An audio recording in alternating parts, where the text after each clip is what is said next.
এই দেখেছিস, আমাদের মধ্যে আজকে কে যেন একটা এসছে রে। এখানে একজন পৃথিবীর লোকের বাড়ি আছে তো রে, অনেক দিন থেকেই আছে।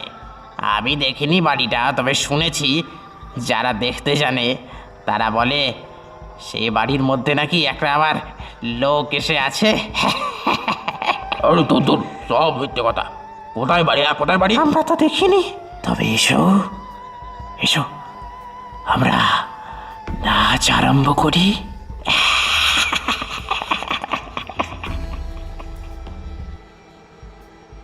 শুনছেন গল্পের আসর, যেখানে ভূতেরাও কিছু গল্প বলে যায়।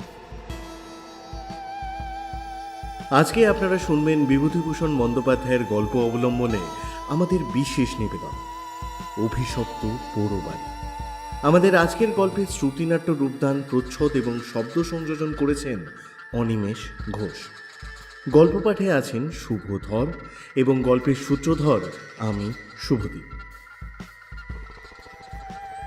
2 বছর আগের কথা বলি, এখনো অল্প অল্প যেন মনে পড়ে, সব ভুল হয়ে যায়। কি করে এলাম এখানে? বগুলা থেকে রাস্তা চলে গেল সিদ্ধরানীর দিকে। চলি সেই রাস্তা ধরেই। রাধুনী বামুনের চাকরিটুকু ছিল অনেক দিনের, কিন্তু আজ তা গেল। যাক, তাতে কোনো দুঃখ নেই। দুঃখ এই যে অবিচারে চাকরিটা গেল। ঘিচুড়ি আমি করিনি, কে করেছে আমি তা জানিও না, অথচ বাবুদের বিচারে আমি দোষী সাব্যস্ত হলাম। শান্তিপাড়া সর্ষে বেজেরডাঙ্গা পার হতে বেলা দুপুর হয়ে গেল। খিদেও বেশ পেয়েছে। জোয়ান বয়স, হাতে সামান্য কিছু পয়সা থাকলেও খাবারের দোকান এই পর্যন্ত এসব অজপাড়া গায়ে চোখে পড়ল না। রাস্তার এক জায়গায় ভারী চমৎকার একটা পুকুর। স্নান করতে আমি চিরকালই ভালোবাসি। পুকুরের ভাঙা ঘাটে কাপড় নামিয়ে রেখে জলে নামলাম। জলে অনেক পানা শ্যাওলা ছিল, সেগুলো সরিয়ে পরিষ্কার জলে প্রাণ ভরে ডুব দিলাম। বৈশাখের শেষ, গরমও বেশ পড়েছে। স্নান করে সত্যিই ভারী তৃপ্তি হলো। পুকুরের ধারে একটা তেঁতুল গাছের ডালে ভিজে কাপড়টা রোদে দিলাম। শরীরও ঠান্ডা হলো, কিন্তু পেট সমানে জ্বলছে। এই সময় কোনো বনের ফল নেই, যেদিকেই চাই চোখে তো পড়ে না। এমন সময় দেখা গেল একজন বুড়ো লোক পুকুরটাতে নাইতে আসছে। আমাকে দেখে বলল, বাড়ি কোথায়? আমি গরিব ব্রাহ্মণ, চাকরি খুঁজে বেড়াচ্ছি। আপাতত বড় খিদে পেয়েছে। খাবো কোথায়, আপনি কি সন্ধান দিতে পারেন? দাঁড়াও দাঁড়াও, এই একটু নিয়ে নি, হ্যাঁ, তারপর সব ঠিক করে দিচ্ছি। কেমন? স্নান সেরে উঠে লোকটি আমাকে সঙ্গে নিয়ে গ্রামের মধ্যে ঢুকে জঙ্গলে ঘেরা একটা পুরনো বাড়িতে ঢুকলো। বলল, আমার নাম হলো গিয়ে নিবারণ চক্রবর্তী। এই বাড়িটা দেখছো, এটা আমার, কিন্তু আমি এখানে থাকি না। কলকাতায় আমার ছেলেরা ব্যবসা করে, শ্যামবাজারে ওদের বাসা। এত বড় বাড়ি পড়ে আছে, আর সেখানে মাত্র 3খানা ঘরে আমরা থাকি। কি কষ্ট বলো দেখি। আমি মাসে মাসে একবার আসি, এই বাড়িটা দেখাশোনা করি। ছেলেরা ম্যালেরিয়ার ভয়ে আসতে চায় না। মস্ত বড় বাগান আছে বাড়ির পেছনে, তাতে সব রকম ফলের গাছ আছে, 12 ভূতে খায়। তা তা তুমি এখানে থাকবে? হ্যাঁ, থাকতে পারি। বাচ্চা, কি কাজ করতে? আগে রাঁধুনির কাজ। বাহ, বেশ বেশ বেশ। তা যে কদিন এখানে আছি, সে কদিন এখানে রাঁধো, দুজনেই খাই। হ্যাঁ, আমি রাজি হয়ে যেতে লোকটা হঠাৎ যেন ভারী খুশি হলো। আমার খাবার ব্যবস্থা তক্ষণই করে দিল। খাওয়া দাওয়ার পরে আমাকে একটা পুরনো মাদুর আর একটা মোটা তাকিয়া বালিশ দিয়ে বলল, এই না, এখানে একটু বিশ্রাম করো।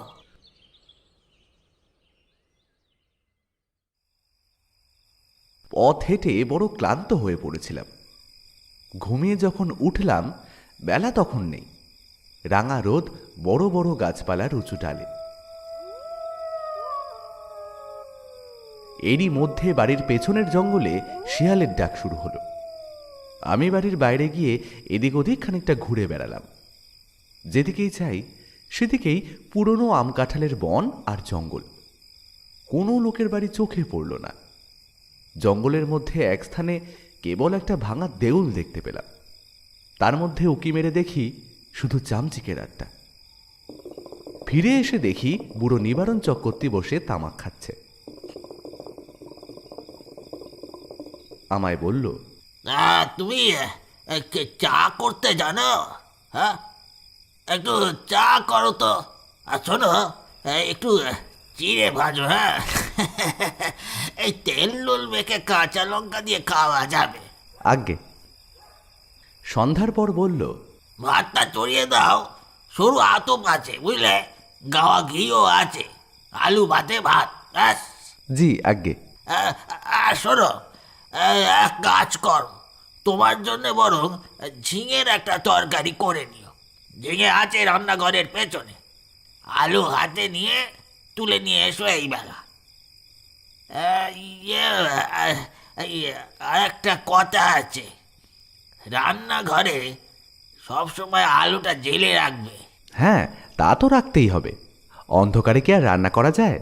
হ্যাঁ, ওই তাই বলছি আর কি।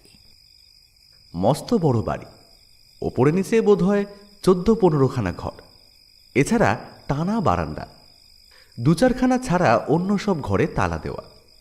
রান্নাঘরের সামনে মস্ত বড় লম্বা রোয়াক। রোয়াকের ওমোড়োয় 4-5টা নারকেল গাছ আর একটা বাতাবি লেবুর গাছ।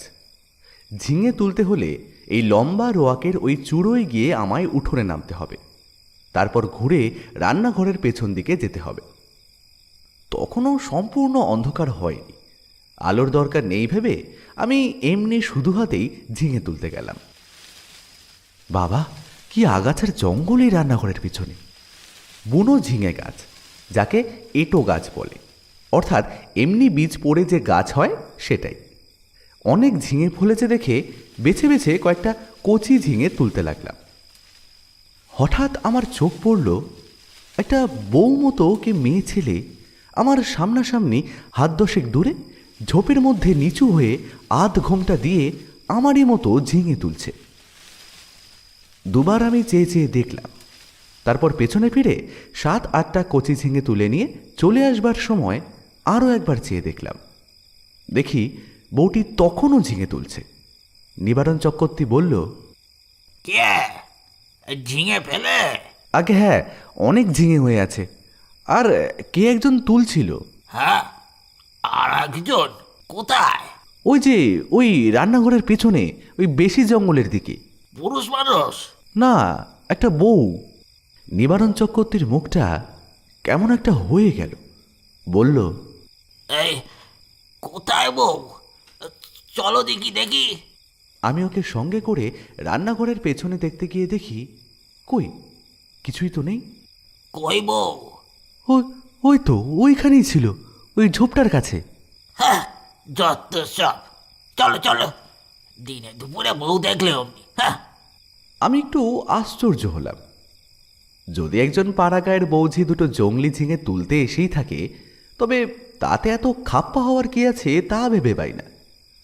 তাছাড়া আজ না হয় উনি এখানে আছেন, কাল যখন উনি কলকাতায় চলে যাবেন তখন বুনো ঝিঙে কে পাহারা দেবে?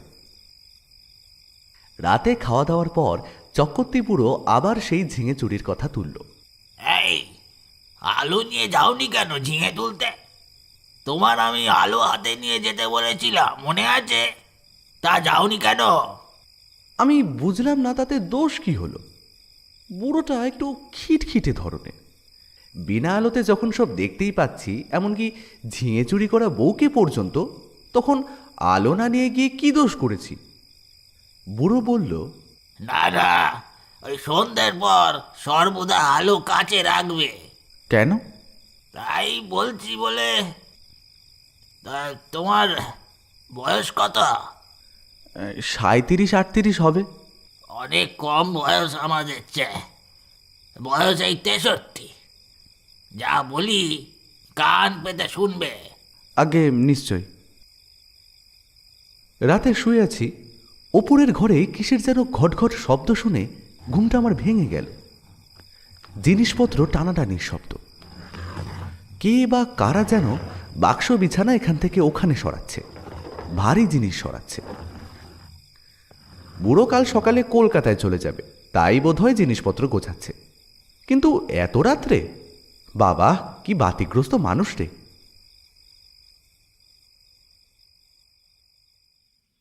সকালে উঠে বুড়োকে বলতেই বুড়ো অবাক হয়ে বলল, আমি? হ্যাঁ, অনেক রাতে। ও হ্যাঁ, না, ঠিক। আমাকে বললেই হতো, আমি গুছিয়ে দিতাম। চক্রবর্তী বুড়ো আর কিছু না বলে চুপ করে গেল। বেলা 9টার মধ্যে আমি ডাল ভাত আর ঝিঙে ভাজা রান্না করলাম। খেয়ে দিয়ে পোটলা বেঁধে সে রওনা হলো কলকাতায়।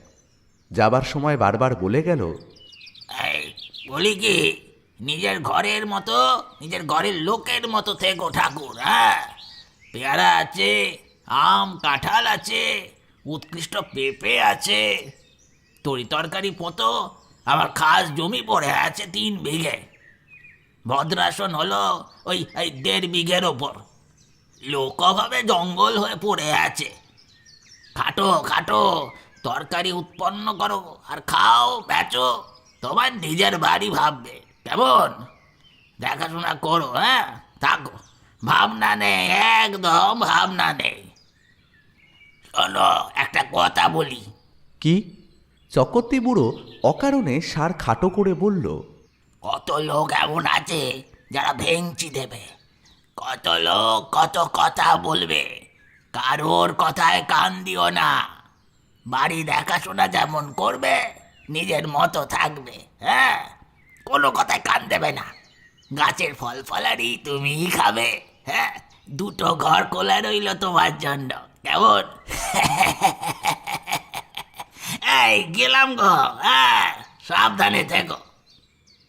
বুড়ো চলে গেল, আমাকে যেন আকাশে তুলে দিয়ে গেল। আরে, এত বড় বাড়ির বড় বড় দুখানা ঘর আমার ব্যবহারের জন্য রয়েছে। তাছাড়া বারান্দা, রান্নাঘর আর রোয়াক তো আছেই। বাড়িতে পাতকুয়ো, তাই জলের কষ্টও নেই। শুকনো কাঠ যথেষ্ট, কাঠের কষ্টও নেই। 10টা টাকা আগাম দিয়ে গিয়েছে পুরো। প্রায় 8 মণটাক সরু আতপ চালও আছে। গাছ ভরা আম কাঁঠাল, এ যেন ভগবানের দান, আকাশ থেকে হঠাৎই পড়ল।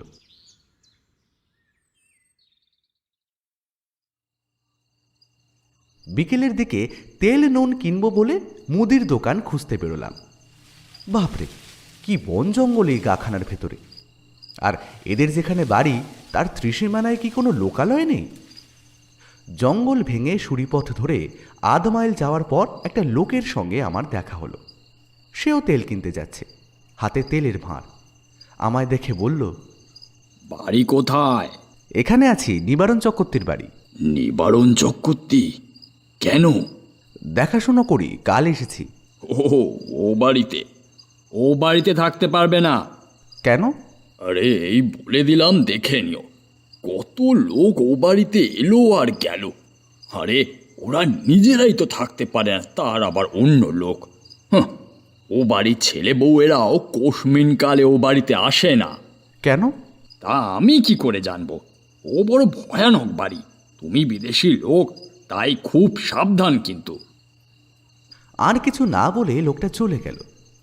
আমি দোকান খুঁজে জিনিস কিনে বাড়ি ফিরলাম। তখন বিকেল গড়িয়ে সন্ধ্যা নামছে। দূর থেকে জঙ্গলের মধ্যেকার পুরনো উঁচু দোতলা বাড়িখানা দেখে আমার বুকের ভেতরটা ছ্যাঁত করে উঠল। সত্যি, বাড়িখানার চেহারা কীরকম যেন। ও যেন একটা জীবন্ত জীব। আমার মতো ছোট্ট একটা মানুষকে যেন গিলে ফেলবার জন্য হাত বাড়িয়ে এগিয়ে আসছে। আচ্ছা, এরকম চেহারা কেন? কিছু না, আসলে ওই লোকটা আমার মন খারাপ করার জন্য দায়ী। আমি যখন তেল নুন কিনতে যাই, তখন আমার মনে দিব্যি ফুর্তি ছিল। হঠাৎ এমন হওয়ার কারণ হচ্ছে ওই লোকটার ভয় দেখানো কথাবার্তা। গায়ে পড়ে অত উপকার করবার কি দরকার ছিল বাপু তোমার?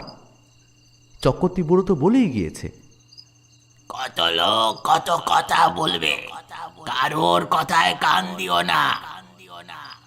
কিছু না, গাছপালার ফলফলারি গায়ের লোক চুরি করে খায় কি না? বাড়িতে একজন পাহারাদার বসালে লুটপাট করে খাওয়ার ব্যাঘাত হয়, সেই জন্যেই ভয় দেখানো। যেমন ওই বউটি কাল সন্ধ্যাবেলা ঝিঙে চুরি করছিল,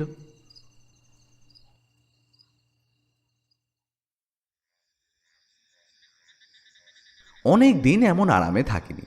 বিনা খাটুনিতে পয়সা রোজগারের এমন সুযোগ জীবনে কখনো ঘটেনি। নিজের জন্য শুধু দুটো রান্না, ব্যাস মিটে গেল কাজ। সকাল সকাল রান্না সেরে নিয়ে নিচের বড় রোয়াকে বসে আপন মনে গান গাইতে লাগলাম। এত বড় বাড়ির আমিই মালিক, কারোর কিছু বলবার নেই আমাকে, যা খুশি তাই করব। হঠাৎ ভয়ানক আশ্চর্য হয়ে গেলাম। দোতলার নালির মুখ দিয়ে জল পড়তে লাগলো, যেমন ওপরের বারান্দাতে কেউ হাত পা ধুলে জল পড়ে, বেশ মোটা ধারে জল পড়তে লাগলো। তখনই আমি উঠে রোয়াকের ধারে দাঁড়িয়ে দোতলার বারান্দার দিকে চেয়ে দেখলাম, তখনও জল পড়ছে সমানে মোটা ধারায়। ওপরের সিঁড়ির দরজায় তালা দেওয়া, চাবি চক্রবর্তী মশাই নিয়ে গিয়েছে, সুতরাং দোতলায় যাওয়ার কোনো উপায় আমার নেই। তাহলে এই জল কোথা থেকে পড়ছে?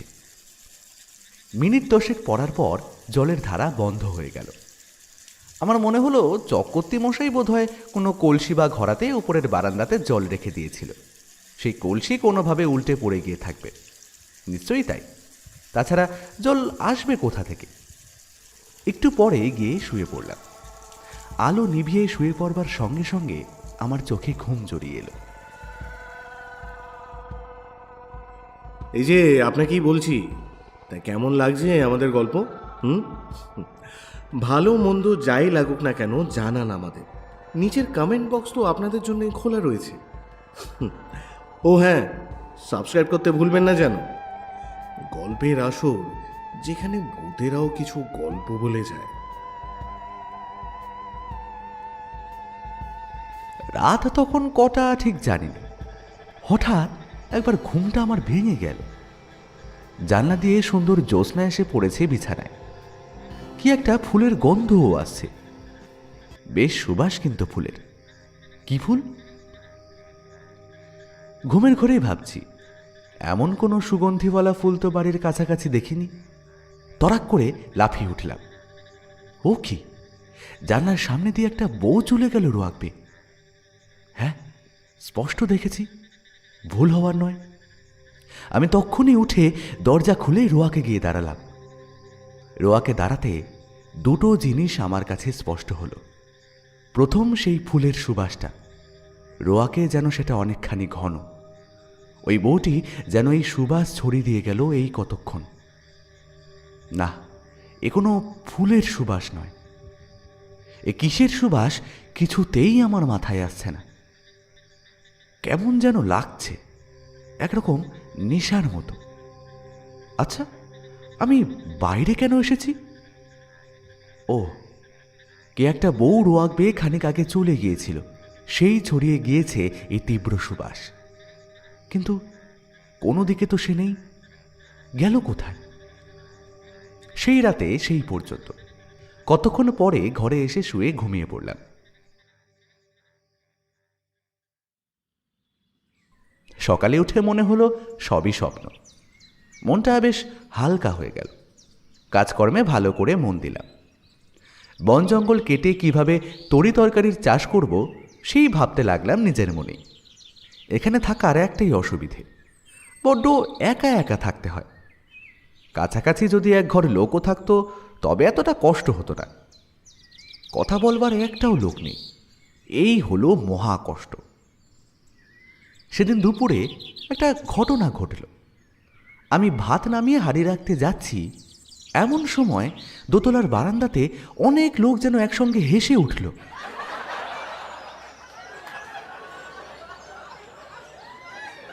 সে কি ভীষণ অট্টহাসি!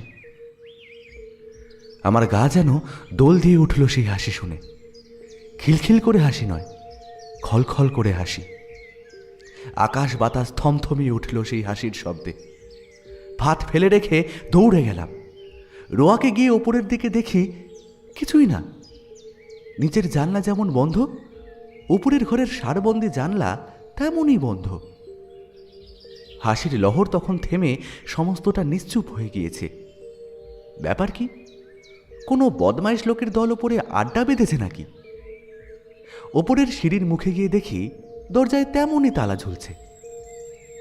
আমার ভয় হয়নি, কেননা দিনের বেলা চারিদিকে সূর্যের আলো।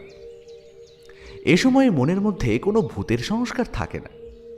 এই হাসি যদি আমি রাতে শুনতাম তবে বোধহয় আমি ভয়ে অজ্ঞান হয়ে যেতাম। চাবি দিয়ে দাঁত খুলতে হতো। রান্নাঘরে ফিরে এসে ভাতের ফ্যান গেলে ঝিঙের তরকারিটা চাপিয়ে দিই। প্রচুর ঝিঙে জঙ্গলে ফলেছে, যত ইচ্ছে তুলে নিয়ে খাও। আমারই বাড়ি, আমারই ঝিঙে লতা। মালিক হওয়ার যে একটা মাদকতা আছে তা বেশ কাল থেকে বুঝতেই পারছি। আমার মতো গরিব বামুনের জীবনে এমন জিনিস এই প্রথম। কান পেতে রইলাম ওপরের ঘরের কোনো শব্দ আসে কিনা শুনতে। ছুঁচ পড়বার শব্দও পেলাম না। খেয়ে দিয়ে নিজের মনে বিছানায় গিয়ে শুয়ে ঘুমিয়ে পড়েছি। ঘুমের ঘরে শুনছি ঘরের মধ্যে অনেক লোক কথাবার্তা বলছে, হাসছে। যেমন কোনো বিয়ে বাড়িতে ঘর ভর্তি লোকের মধ্যে ঘুমিয়ে পড়লে লোকজনের গলার শব্দ ঘুমের মধ্যেও পাওয়া যায়। হয়তো সবটাই আমার মনের ভুল। সেই যে ভাব হয়েছিল হাসি শুনে, এটা হয়তো তারই ফল। এরপর 9 দিন আর কিছু ঘটেনি। মানুষের মনের অভ্যেস, অপ্রীতিকর জিনিসগুলো তাড়াতাড়ি দিব্যি ভুলে যেতে চায়, আর পারেও ভুলে যেতে। আমি নিজের মনকে বোঝালাম ওসব কিছু না, কি শুনতে কি শুনেছি। বউ দেখা চোখের ভুল, হাসি শোনাও কানের ভুল, ভুল ভুল সব ভুল। এই 9 দিনে আমার শরীর বেশ সেরে উঠল। খাই দাই আর শুধু ঘুমোই। কাজকর্ম তো কিছু নেই। কেমন এক রকমের কুড়েমি পেয়ে বসেছে আমাকে। আমি সাধারণত খুব খাটিয়ে লোক, শুয়ে বসে থাকতে ভালোবাসি না। কিন্তু অনেক দিন ধরে অতিরিক্ত খাটুনির ফলে কেমন যেন এক রকমের অবসাদ এসে গিয়েছে। শুধুই আরাম করতে ইচ্ছে হয়। 9 দিনের দিন বিকেলে মনে হলো রান্নাঘরের পেছনে সেই ঝিঙের জঙ্গলটা কেটে একটু পরিষ্কার করি। ঝিঙের লতাগুলোকে অবশ্য বাঁচিয়ে ওখানে ঝালের চারা পুঁতব। আর একটা চাল কুমড়োর ইটো লতা হয়েছে ওই জঙ্গলের মধ্যে, সেটা বাঁশের কঞ্চি দিয়ে রান্নাঘরের ছাদে উঠিয়ে দেব। এ বাড়িতে কাজ করে সুখ আছে, কারণ দা, কোদাল, কাস্তে, নিরেন, শাবল, কুড়ুল সব সব মজুদ আছে। ঘরের কোণে একটা হাত করাত পর্যন্ত। অল্পক্ষণ মাত্র কাজ করেছি, আধ ঘন্টাও হবে না। হঠাৎ দেখি সেই বউটি ঝিঙে তুলতে এসেছে। নিচু হয়ে ঝোপের মধ্যে ঝিঙে তুলছে। সঙ্গে সঙ্গে দোতলার ঘরগুলোর মধ্যে এক মহা কলরব শুরু হলো। অনেকগুলো লোক, আন্দাজ 50 একসঙ্গে যেন হই হই করে উঠল। সব দরজা জানলা যেন একটা ঝড়ের ঝাপট লেগে একসঙ্গে খুলে গেল। বন কাটা ফেলে আমি ওপর দিকে চেয়ে দেখলাম। সামনে ডোয়াকে এসে দাঁড়ালাম। কই, একটা দরজা জানলার কপাটও তো খোলেনি দোতলার। যেমন ছিল ঠিক তেমনই আছে। ব্যাপার কি? বাড়িটার মৃগী রোগ আছে নাকি? মাঝে মাঝে এমন বিকট চিৎকার করে ওঠে কেন? এবার তো ভুল হওয়ার কথা নয়। সম্পূর্ণ সুস্থ মনে কাজ করতে আমি এই চিৎকার শুনেছি, এইমাত্র শুনেছি। এখন আবার চারিদিক সব নিস্তব্ধ, কোনো দিকে কোনো শব্দ নেই। সেই বউটি আবার ঝিঙে তুলতে এসেছে এই গোলমালের মধ্যে। দৌড়ে গেলাম রান্নাঘরের পিছনে, সেখানেও কেউ নেই। সেদিন রাতে একটা ঘটনা ঘটল, ভারী মজার ঘটনা বটে। খেয়ে দিয়ে সবে শুয়েছি, সামান্য একটু ঘুমও এসেছে। এমন সময় কিসের শব্দে আমার ঘুমটা ভেঙে গেল। চেয়ে দেখি আমার বিছানার চারিপাশে অনেক লোক জড়ো হয়েছে। তাদের সবারই মাথায় লাল পাগড়ি, হাতে ছোট ছোট লাঠি। আর সব থেকে আশ্চর্যের বিষয় হলো এই যে সকলেরই মুখ দেখতে একেবারে একই রকম। একই লোক যেন 50টা হয়ে আছে।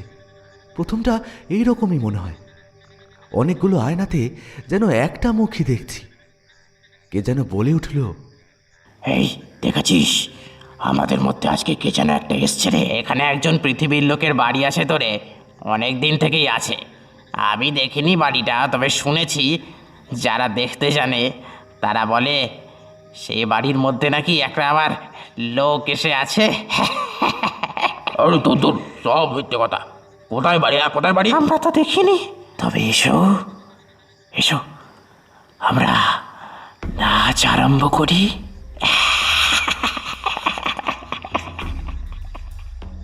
বাপরে বাপ, কথায় বলে ভূতের নৃত্য।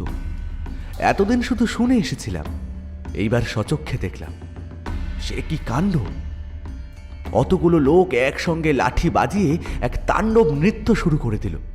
আমার দেহের মধ্যে দিয়ে কতবার যে এলো গেল, তার সঙ্গে সঙ্গে বিকট চিৎকার আর হুল্লা। আমার বিছানার বা আমার কোনো অংশ তারা স্পর্শও করল না। আমি যে সেখানে আছি তাও যেন তারা জানে না। ওদের হুঙ্কার আর ভৈরবা নৃত্যে আমি জ্ঞানশূন্য হয়ে গেলাম।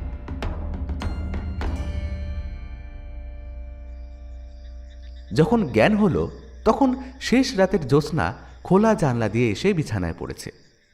সেই ফুলের মিষ্টি গন্ধ ঘরের ঠান্ডা বাতাসে। আমি আধো অচেতনভাবে জানলার বাইরে জ্যোৎস্না মাখা গাছপালার দিকে চেয়ে রইলাম। কতক্ষণ পরে জানি না ভোর হয়ে গেল। বিছানা ছেড়ে উঠে দেখি ঘুমের কোনো ব্যাঘাত হয়নি। ভালো ঘুম হলে শরীর যেমন ঝরঝরে আর সুস্থ হয়, সেই রকমই বোধ করছি। তবে সে ভূতের নাচ কে দেখেছিল? সে নাচ কি তবে ভুল? খেয়ে দিয়ে পরম আরামে শুয়ে ঘুমিয়ে পড়ে স্বপ্ন দেখেছি?